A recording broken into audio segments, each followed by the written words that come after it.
राम जी हमारे दिन में 12 बजे जन्म लेते हैं, तो हमारे कन्हैया रात को 12 बजे आते। एक आते तो उजाले में आते हैं, और ये भाई साहब हमारे कन्हैया अंधेरे में चले आते। राम जी 4 भाई, लेकिन ठाकुर जी 8 भाई। राम जी 4 भाइयों में सबसे बड़े हैं, हमारे ठाकुर जी 8 भाइयों में सबसे छोटे। राम जी एक विवाह करते हैं और ठाकुर जी अनेक।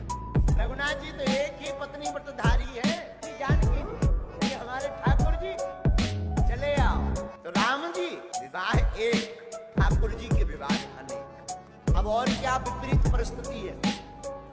राम अवतार में हमारे राम जी के माता पिता एक हैं, भगवान कौशल्यानंदन दशरथ। लेकिन ठाकुर जी हमारे कन्हैया के 2 माई बाप, एक दिन के माई बाप, एक रात के माई बाप। कौन?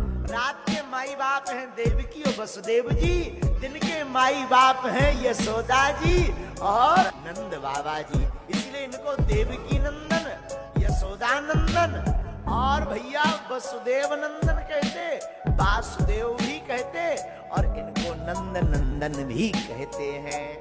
एक बात, राम जी के साथ में एक भैया है जो साथ में ही रहते हैं। कौन? लक्ष्मण जी। लक्ष्मण जी किसके अवतार हैं? शेषा अवतार। राम अवतार में लक्ष्मण जी छोटे हैं, लेकिन कृष्ण अवतार में लक्ष्मण जी बड़े बनकर के शेषावतार श्री बलदाऊ भैया बनकर के आए। बोले भैया इस बार तो हम छोटे हो गए, अब अगली बार बड़े बनेंगे तब मजा आएगा। सोई राम जी बोले कोई दिक्कत नहीं, आप बड़े बन जाते। तो राम जी का एक शत्रु है रावण। रावण की नगरी कौन है? लंका। राम जी की नगरी अयोध्या है, रावण की नगरी लंका है। राम जी की नगरी साधारण है, पर रावण की नगरी समुद्र में है, स्वर्ण की। और हमारे कन्हैया का क्या हाल है? हमारे कन्हैया का हाल ठीक उल्टा। ठाकुर जी का शत्रु बढ़िया वाला कौन है? शिशुपाल। शिशुपाल की नगरी कौन सी? भारत। और हमारे ठाकुर जी कहाँ रहते हैं? हमारे ठाकुर जी ठीक उल्टे हैं। हमारे कन्हैया समुद्र में रहते हैं, द्वारकापुरी बनाकर, वो भी स्वर्ण की बनाकर। इधर रावण की स्वर्ण नगरी, इधर हमारे ठाकुर जी की स्वर्ण। बोले भैया रावण अब तुमने खूब रह लिया, अगले बार जो है हम स्वर्ण नगरी में रहेंगे। शिशुपाल ही रावण था।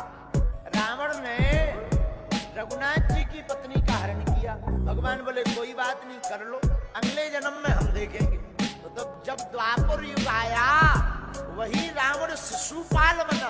तो शिशुपाल का विवाह होना था रुक्मणी जी के साथ, सोई हमारे कन्हैया ने रुक्मणी जी का हरण कर लिया। बोले भैया अब हिसाब किताब बराबर, बहुत हो गया। पिछली बार तुमने हरण कर लिया था हमारी देवी जी को, अभी बार तुम्हारी लोग आई, वो वाली नहीं बच रही। राम अवतार में राम जी प्रकट भये कितने बजे?